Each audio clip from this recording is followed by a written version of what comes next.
तो कैसे हो फुटबॉल के चाहने वालों, आज की वीडियो में हम थोड़ा सा कंट्रोवर्सी को भी एड्रेस करने वाले हैं। कुछ लोग मुझको बहुत गंदी गंदी गाली बके हैं उस विनीशियस वाली रील के लिए, तो मैंने सोचा उनको एक जवाब देना बनता है भाई।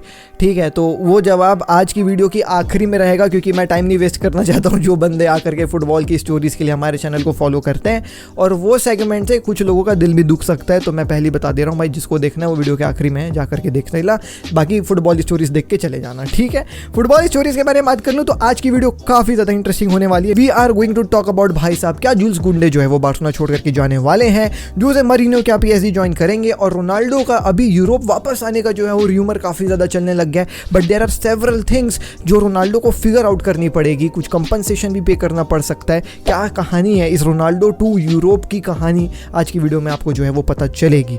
भाई साहब आज की लाइक टारगेट इजी 2.5 के लाइक्स नहीं हो पा रहा है तुम लोगों से, प्लीज कर दो यार। 2.1 2.2 में रह जाते हैं अपन, 300-400 से पीछे रह जा रहे हैं, आज तो करके दिखा दो 2.5 के likes, come on, let's hit the target, let's move to the news segment. Hey guys, welcome back to another video of AKG. भाई साहब बारसा का डीएनए भरा है खून में, फुटबॉल की नॉलेज दिमाग में, चैनल भरा है जुनून से। फुटबॉल की खबर एक जी के साथ, फुटबॉल की खबर एक जी के साथ, फुटबॉल की खबर एक जी के साथ, फुटबॉल की खबर एक जी के साथ।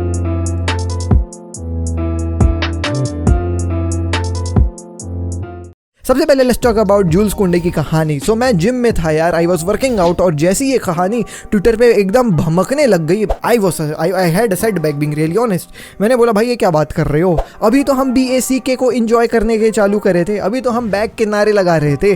बैक जिनको नहीं पता है, बाल्दे, क्रिस्टेंसन, अराऊ एंड कुंडे, ये बैक के चलते ही बार्सिलोना ला लीगा जीती है, और इस बैक की परफॉर्मेंस हमको वन ऑफ द बेस्ट देखने को मिली है बार्सिलोना की डिफेंसिव व्यू पॉइंट से since a very long time. तो हम इस बैक की सेलिब्रेशन अभी इस सीजन चालू करे ही थे, हमने टाइटल उठाई है, और इस बैक का एक इंटीग्रल पार्ट जो है वो ऐसी खबरें आ रही कि बार्सिलोना छोड़ करके चले जाएगा। अब इशू क्या है, इस चीज़ के बारे में बात करते हैं। तो भाई जूल्स कुंडे जो है वो राइट बैक पोजीशन में खेलना नहीं चाह रहा है, और उसने पब्लिकली भी ये चीज़ें जो है वो इंटरव्यू में एक्सप्रेस करी हैं कि यार मेरे को राइट बैक में खेलना पसंद नहीं है, लेकिन ठीक है चावी कहता तो मैं खेल देता हूँ। बट पता नहीं आज अचानक से ये रूमर ऐसे आने लग गया कि भाई चावी के खिलाफ एकदम दंगा फंसा दिया है जूल्स कुंडे, ही हैड हिज इनफ, और उसने जो है वो अपने एजेंट को ग्रीन लाइट दे दिया है टू भाई साहब have offers from other clubs, और फिर उन ऑफर्स को जो है वो जूल्स कुंडे देखेगा कि क्या कहानी है और फिर एक डिसीजन बनाएगा। अब मेरे को समझ में नहीं आई ये बात, ठीक है। ऑल्दो अगर हम बार्सिलोना के कैंप के पर्सपेक्टिव से बात कर लें, चावी की तरफ से ये कहानी आ रही है कि भाई चावी ने जूल्स कुंडे की इस पॉसिबल सेल के ऊपर जो है वो ना कहा है, क्योंकि जूल्स कुंडे is one of the first signings of चावी। चावी ने जूल्स कुंडे की साइनिंग मांगी थी, तो वो अपने प्लेयर को, अपने मांगे हुए प्लेयर को इतनी जल्दी लाइक अभी 1 साल भी नहीं हुआ है छोड़ते हुए जाते हुए नहीं देख सकता, तो उसने मना कर दिया है उसको। मोर ओवर चावी ने इंस्ट्रक्ट किया है बार्सिलोना को और कुंडे को भी, कुंडे को बोले कि भाई तू अगले सीजन सेंटर बैक ही खेलेगा, तू टेंशन मत ले, और बार्सिलोना को कहा है कि भाई एक राइट बैक तुम लोग साइन करो, ये बहुत ज़्यादा इंपॉर्टेंट है हमारे लिए। तो एक सेंटर डिफेंसिव मिडफील्डर और एक राइट बैक आपको जो है वो बार्सिलोना में आते हुए नजर आ सकते हैं, in order to make sure that Jules Kounde stage at FC Barcelona. ये जो है वो कदम उठाया गया है, बट स्टिल अगर कोई ऑफर 80 से 90 मिलियन का आएगा तो Barcelona will seriously consider that offer in order to sell Jules Kounde. अब यहाँ पे दोनों पार्टीज के लिए जो है वो अच्छी बात हो जाएगी, जूल्स कुंडे को भी नहीं रुकना है राइट बैक वाली पोजीशन में, और हमको भी 80-90 मिल जाएगा, तो जूल्स कुंडे को भेज देगी बार्सिलोना। बट यार I would be really sad if this happens, लेकिन यार दोनों पार्टीज की जो है वो हैप्पीनेस के लिए है। मोर ओवर इस चीज़ के बारे में ना मेरा एक व्यू पॉइंट ये भी है यार कि आजकल के ये यंग प्लेयर्स पता नहीं यार अपने आप को अपने दिमाग में ही बहुत बड़ा बना करके रख लिए हैं। मैंने ये कई बार देखा कि यार इस पोजीशन में हमको खेलना पसंद नहीं है, उस पोजीशन में खेलना नहीं पसंद है। भाई यू आर उस लेवल पे आना और उस लेवल पे पहुंचना ही बहुत बड़ी बात है कि आप बार्सिलोना जैसे क्लब को रिप्रेजेंट कर रहे हो, आपको क्लब में भाई स्टार्टिंग पोजीशन मिली है, वही बहुत बड़ी बात है। More over talking about Jules Kounde particularly, he played a very good season at the right back वाला पोजीशन। हमने उसको सेंटर बैक लेजिट खिलाया है और उसने बहुत सारी मिस्टेक्स करी है, बट जब उसको राइट बैक खिलाया उसने असिस्ट वगैरह दिए हैं यार। तो जब आप उस पोजीशन में इतने अच्छे परफॉर्मेंस डाले हो, आपने लेजिट लीग जितवाई है, तो फिर क्या तकलीफ हो रही है यार। आप अपने दिमाग में अपने आप को इतना बड़ा मत बनाओ कि मैं बहुत बड़ा प्लेयर हूँ, मैं कंफर्टेबल हूँ नहीं यहाँ खेलना, तो मैं सेंटर बैक में ही खेलना चाहते हो। Even big players like Sergio Ramos भाई साहब played for the right back वाला position for a very long time, because centre back वाली पोजीशन में जगह खाली नहीं थी, and he became a right back particularly, but eventually जब जगह खाली हुई, he came as the best centre defender of the all time. तो भाई क्या तकलीफ है यार, मैं समझ नहीं पाता हूँ। आज के प्लेयर लोग बहुत अपने आप को हीरो समझने लग गए। क्या चलो ठीक है, अब क्या पता क्या होगा, ये तो फ्यूचर ही बताएगा।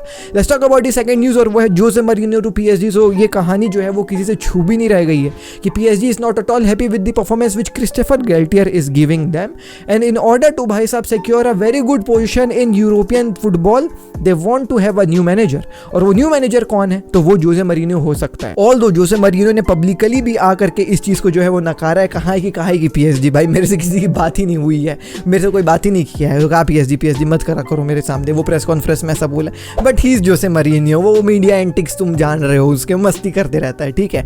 बट पीएसजी सीरियसली भाई साहब considering Jose Mourinho as their next manager, and their few reasons for that. And number 1 reason is कि उसका रीसेंट परफॉर्मेंस विद भाई साहब यूरोपियन फुटबॉल में, पर्टिकुलरली रोमा के साथ, इट्स जस्ट अनबिलीवेबल।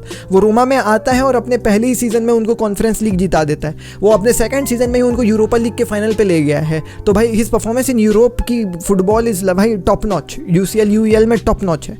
और this is what PSG is currently ranking right now, है ना। They want to be dominant in European football, UCL nights उनकी होनी चाहिए according to them, and according to them Jose Mourinho is the best manager in order to secure वो UCL वाली position.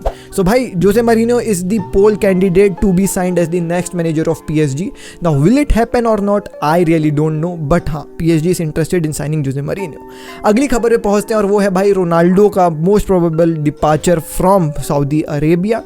Now जैसे ये खबर जो है वो भाई साहब पानी की तरह बहने लग गई कि भाई Ronaldo wants to leave Saudi Arabia, भाई there are numerous of the rumours which are flowing around, but there is one thing for sure which I would like to tell you guys, that Ronaldo to Real Madrid as a player वो नहीं होने वाला है। पापा Perez has closed all the doors because 39 year old Ronaldo को Real Madrid का sign करने का कोई इंटेंशन नहीं और कोई पॉइंट भी नहीं बनता है, being really very honest. They are looking on their future, और वहाँ पे विनीशियस जूनियर आग लगा रहा है भाई लेफ्ट विंग में, है ना। बेंजेमा बहुत अच्छा खेल रहा है, most probably they will be signing Mbappe, और राइट विंग में रोनाल्डो खेलते नहीं है, तो what's the point of getting Ronaldo with a very high salary in real Madrid. तो रियल मैड्रिड वाली कहानी तो सागा खत्म हो चुकी है। Talking about other European clubs जो रोनाल्डो ज्वाइन करना चाहते हैं, भाई आई really don't no, Arsenal, Newcastle, you know उसका स्पोर्टिंग, तो there are many other club जो यूरोप के लेवल पे जो रोनाल्डो को साइन कर सकते हैं, बट देयर आर 2 पर्टिकुलर भाई साहब things which Ronaldo needs to figure out. Number 1 is his salary. His salary is most probably the best salary which is given to any player in the whole football world, और वह 200 million per year की salary.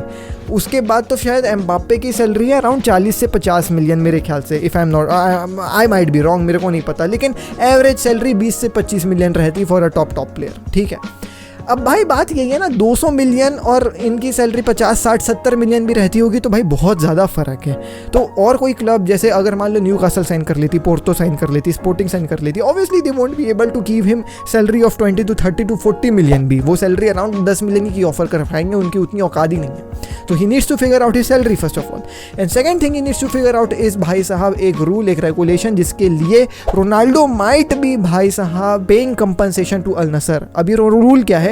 ये article 17 है FIFA के code का। अब वो कौन सा कोड है मैं आपको बता दे रहा हूँ। Article 17 of the regulation of the FIFA player transfer statue, उसके हिसाब से अगर कोई भी कॉन्ट्रैक्ट प्लेयर और क्लब के बीच में टूटता है तो जो पार्टी तोड़ती है उसको कंपनसेशन जो है वो पे करना पड़ता है। अगर मैं लेमैन की लैंग्वेज में समझा दूं इसी एग्जांपल को लेकर के, तो कॉन्ट्रैक्ट रोनाल्डो का जो है वो 2 साल का है, और अगर इस 2 साल के कॉन्ट्रैक्ट को रोनाल्डो तोड़ने का सोचते हैं 2 साल से पहले, तो फिर रोनाल्डो को कंपनसेशन पे करना पड़ेगा अल नसर को। लेकिन इस चीज़ से बचा भी जा सकता है, वो बचा इस चीज़ से जा सकता है कि अल नसर के साथ आप म्यूचुअल जो है वो इस कॉन्ट्रैक्ट का जो है वो टर्मिनेशन करवा दो, तो फिर आपको कंपनसेशन पे नहीं करना पड़ेगा। लेकिन हो सकता है उस म्यूचुअल कॉन्ट्रैक्ट टर्मिनेशन के लिए रोनाल्डो को जो है वो भाई साहब कुछ सेटलमेंट का अमाउंट पे करना पड़ सकता है अल नसर को। ऑल्सो 2 साल का कॉन्ट्रैक्ट है और वो अभी 5 ही महीना हुआ है मोस्ट प्रोबेबली, ज़्यादा से ज़्यादा। तो यार 5 महीने में अगर कॉन्ट्रैक्ट तोड़ के रोनाल्डो आ जाएंगे तो ऑब्वियसली अल नसर को लगेगा कि भाई क्या बात कर रहे हो।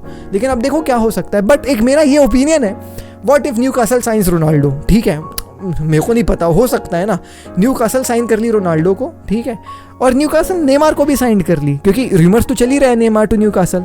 तो न्यूकासल में Neymar and Ronaldo plays together in Premier League, but Newcastle is also qualified for UCL as well. That means we might see Cristiano Ronaldo and Neymar playing together in UCL. मेरे भाई ये कर दो भाई Newcastle, मजा आ जाए। तो चलो ठीक है guys, this is it for today's video. अब जो रेंट है वो हमने कल शूट कर लिया था। मैं सोच रहा था जो कल की वीडियो में ही डाल दूं, लेकिन मैंने नहीं डाला, कुछ सोच के कि यार छोड़ो वीडियो लंबी हो जा रही है, बोल के बहुत लंबी हो जा रही थी। कल की वीडियो 10-11 मिनट की है, तो मैं सोच रहा था कि यार लंबी हो जाएगी, 15-20 मिनट की हो जाएगी, क्या कोई मतलब नहीं है, तो मैंने इसको रखा था। और मैं सोचा था कि इसको शेयर करूंगा, लेकिन मेरे मन में था कि शेयर तो करूंगा, क्योंकि भाई द थिंग इज कि देखो ये मेरा जॉब है kind of, finding nicks and picks हर एक फुटबॉल गेम से, जो भी फुटबॉल की स्टोरीज हो रही है उसका बुरा और अच्छा खोजना, अनबायस्ड हो करके, ठीक है, और सिक्के के दोनों पहलू को देखना, ठीक है। अगर आप एक पर्टिकुलर प्लेयर के फैन हो या फिर आप किसी पर्टिकुलर क्लब के फैन हो, तो it's obvious for you to only look the side of your club, या फिर द पॉजिटिव साइड जो आपके नैरेटिव को जो है वो फुलफिल करता है। लेकिन as a reviewer, as a YouTuber, as a content creator इस फुटबॉल कम्युनिटी में, ये मेरा जॉब है कि मैं दोनों तरफ की बात आपको बताऊं। तो मैंने उस रील में दोनों तरफ की बातें कही थी, ठीक है, but in no way I said की रेसिज्म जो है वो विनीशियस जूनियर को सही है, मतलब उसको ठीक हुआ है, ऐसा होना ठीक था। मैंने कहा ही नहीं यार, मैंने क्लियरली उस रील में ये कहा था कि भाई वो विनीशियस जूनियर के साथ जो भी हुआ काफी बुरा हुआ और पनिशमेंट मिलनी चाहिए उन बंदों को यार, लेकिन उसको अपना एटीट्यूड भी सुधार लेना चाहिए, जिसमें कोई गलत मैंने बात नहीं कही है यार। क्या इसमें क्या बुराई हो जाएगी कि विनीशियस जूनियर जो है अपना एटीट्यूड सुधार लेगा तो?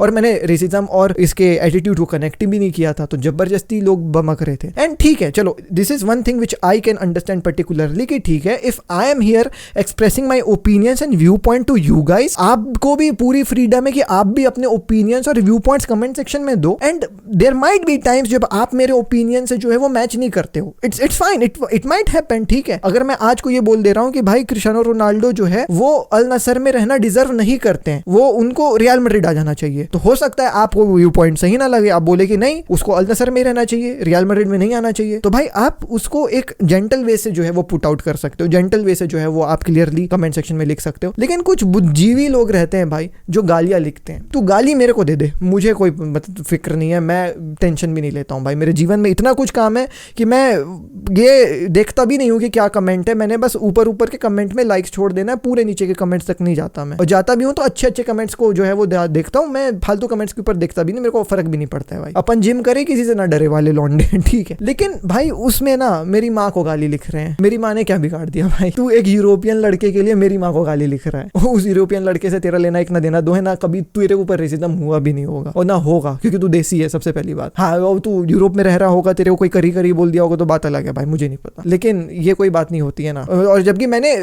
रेसिज्म के बारे में तो कुछ गलत बात कहा भी नहीं था, but still people were literally abusing my mother on that reel, तो मेरे को वो रील हटानी पड़ गई। तो मेरे को गुस्सा आया यार कल, मतलब मेरी माँ को क्यों गाली दे रहे हो भाई, सीधी बात ये है ना। तो उसका जवाब है यहाँ पे, बाकी जिसको देखना वो देख लेना, ठीक है। बाकी I do not support racism and shit. तो चलो ठीक है यार, you guys see that rent, अगर आपको समझ में आया तो ठीक, नहीं समझ में आया तो I can not help you out यार। Now let's address that Vinicius Junior का रील वाला इशू। देखो मैंने एक रील जो है वो पोस्ट करी इंस्टाग्राम में, और वो सेम रील मैंने यूट्यूब में भी पोस्ट करी। यूट्यूब में कुछ अलग रिस्पॉन्स मिला, इंस्टाग्राम में तो कुछ अलग ही रिस्पॉन्स मिल गया। तो यूट्यूब में most of the people were understanding कि मैं क्या बात कह रहा हूं। In no way I supported racism. मैंने उस यूट्यूब रील या आप शॉर्ट में भी कह सकते हैं, क्लियरली ये चीज जो है वो कहा कि भाई रेसिज्म गलत हुआ विनीशियस जूनियर के साथ और शेमफुल एक्ट, और ला लीगा को पनिशमेंट करना चाहिए, ठीक है। मैं कहीं से भी जो है वो कनेक्ट नहीं कर रहा हूं रेसिज्म को और विनीशियस जूनियर के एटीट्यूड को। मैंने ये जरूर कहा कि विनीशियस जूनियर को अपना एटीट्यूड सुधारना चाहिए, क्योंकि थ्रू आउट दी लीग उसका एटीट्यूड सही नहीं रहा है, वो पंगे लेते रहा है। मैंने रेसिज्म के बारे में बात ही नहीं करी, और मैंने ये भी कहा कि उसका एटीट्यूड कैसे भी जो है वो जस्टिफाई नहीं करता है जो भी रेसिज्म वाले उसके खिलाफ चीजें हुई। मोर ओवर आप ये चीज समझे, मेरा तात्पर्य क्या था पंगे लेने से कहने का, कि भाई वो रेफरीज से उलझता है, प्लेयर्स के साथ उलझता है, फैंस को जाके कुछ कहता है, बार बार बात में ट्रिगर होता है, इतना ज्यादा नाटक करने का जरूरत नहीं है, उसको अपने एटीट्यूड को सुधारना चाहिए। और जो भाई रही बात रेसिज्म की, वो तो गलत हुआ ही हुआ है। तो ये दो अलग अलग कॉन्टेक्स्ट की चीजें थी जो यूट्यूब की जनता समझी। I am really grateful for that, thank you guys समझने के लिए। कुछ एक आध दो लोग नहीं समझे, अब वो भाई मंद बुद्धि है। मैं क्लियरली कह रहा हूं कि भाई रेसिज्म को भाई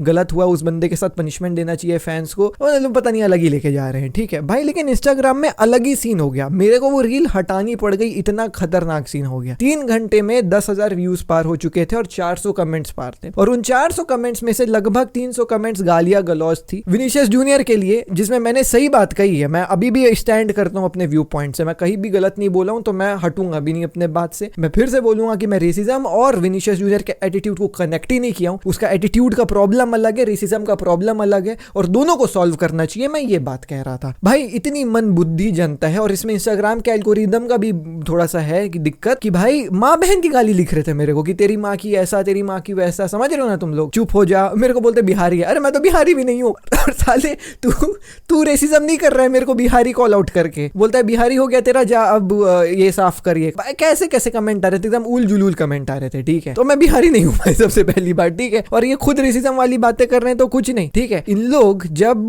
भाई मेरे को बोलते हैं बायस्ड है क्योंकि बार्सिलोना का फ्लैग लगा हुआ है पीछे, मेरे को एक बात समझ में नहीं आती है भाई, जब तुम मेरे को बायस्ड कॉल आउट कर रहे हो मेरे इस एक छोटे से रील या फिर एक छोटे से शॉर्ट के चक्कर में, तो तुम खुद बायस्ड नहीं हो। तुम खुद विनीशियस जूनियर का बस साइड नहीं ले रहे हो, तुम ये नहीं देख रहे हो कि विनीशियस जूनियर क्या क्या करते हुए आया है। तुम खुद बायस्ड हो विनीशियस जूनियर के लिए। मैं तो भाई दोनों बात कर रहा हूँ, मैं भाई दोनों कॉइन्स के पहलू के बारे में बात कर रहा हूँ, ठीक है। रेसिज्म वाली गलत चीजें हुई हैं उसके साथ और मैं टोटली स्टैंड करता हूँ यार। और मैं सबसे पहली बात तो भाई मैं होता कौन हूँ रेसिज्म वाली चीजों के बारे में बात करने के लिए, क्योंकि एज इंडियंस हमारे ऊपर ये सब कभी हुआ नहीं। We can not understand the feeling, nor मैं विनीशियस जूनियर को जाकर के भाई है मेरा कि मेरे को बुरा लग रहा है, ठीक है। जो उसके साथ हुआ ऑब्वियसली एक ह्यूमैनिटेरियन लेवल पे गलत हुआ है, जिसको जो है वो ठीक करना चाहिए ला लीगा को, वो भाई समझे आपस में। अपन कोई नहीं, गलत है वो गलत, लेकिन विनीशियस जूनियर का एटीट्यूड भी गलत है भाई, उसका एटीट्यूड भी सुधारना चाहिए। और फिर लोग कह रहे थे बारसा बायस्ड है गावी का एटीट्यूड, भाई गावी के एटीट्यूड के ऊपर मैंने स्पेशली वीडियोस में कॉल आउट किया है कि गावी का एटीट्यूड बेकार है एकदम, वो फालतू के येलो कार्ड्स लेते हैं और शावी को उसको डंडे मार के सुधारना चाहिए। मैं ये बहुत बार वीडियोस में कहता हूँ और आज भी कहूँ, तो मैं बायस्ड नहीं हूँ भाई, कहीं ना कहीं तुम्हारी बायसनेस नजर आ रही थी। और इंस्टाग्राम का एल्गोरिदम भी ऐसा ना यार, वो पुश कर रहा था और उस वीडियो को, वो कमेंट में गाली आ रही है, साले इंस्टाग्राम को लग रहा है wow what a video, let's push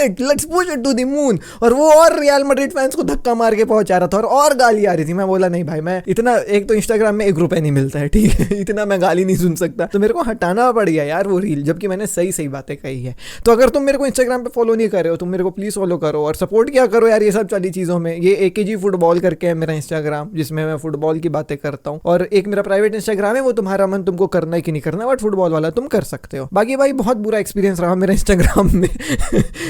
माँ बहन की गालियां पड़ रही हैं एक यूरोपियन प्लेयर के लिए, जिसकी बातों में मैं उसको सपोर्ट कर रहा हूँ यार, मैं कि उसके साथ गलत हुआ है, उसके बाद भी गाली पड़ रही है, मतलब हद हो गया यार। रियल मैड्रिड फैंस ना कुछ सच में बेवकूफी होते हैं, मैं सच बात कह रहा हूँ भाई, कुछ फैंस सच में बेवकूफ रहते हैं, लाइक दिमाग ही नहीं है यार। और अगर आप सच बात कह रहे हो ना यार, तो फिर छुपने डरने की बात नहीं है, ठीक है। यूट्यूब में वो शॉर्ट अभी भी अवेलेबल, और मैं यूट्यूब से नहीं हटाने वाला हूँ, लेकिन इंस्टाग्राम में क्या माँ बहन को गाली पड़ रही थी भाई। और भाई किसी यूरोपियन प्लेयर के चलते, जिसका एक ना देना दो है मेरे साथ, और मेरे ओपिनियन के चलते मेरे माँ बाप को गाली पड़े, मेरी बहन को गाली, मैं ये चीज सह नहीं सकता, तो इसलिए मैंने वो रील इंस्टाग्राम से हटा दी है। इंस्टाग्राम ने मन खट्टा कर दिया यार थोड़ा सा, लेकिन ठीक है यार, अगर आप अपना ओपिनियन जो है वो खुलेआम इंस्टाग्राम और सोशल मीडिया में डालने का दम रखते हो, तो मेरा ये भी मानना है कि लोगों के सामने वालों के ओपिनियन जो है वो सहने का भी दम रखना चाहिए, जो अपन रखते हैं। अपन डरते नहीं किसी से, जिम करे किसी से ना डरे, समझ रहे हो। और ये जितने हीरो बनते हैं ना स्क्रीन के पीछे, छोटे छोटे 17-15 साल के लौंडे लोग गाली गलौज करते हैं, भाई बता दे रहा हूँ, सामने आ जाइयो, 15 साल का है तू, ठीक है, तेरे जितना वेट होगा ना उतना तेरा भाई डंबल मारता है एक हाथ से चेस्ट में। मजाक कर रहा हूँ भाई, नहीं नो भाई, मैं मारपीट नहीं करूंगा, मैं मस्ती कर रहा हूँ तुम लोग के साथ, लेकिन एक बार मिलो बस मेरे से, तुम सामने देखे मजाक मस्ती करता हूँ तो हल्के में लेते हैं लोग यार, ठीक है, चलो कोई बात।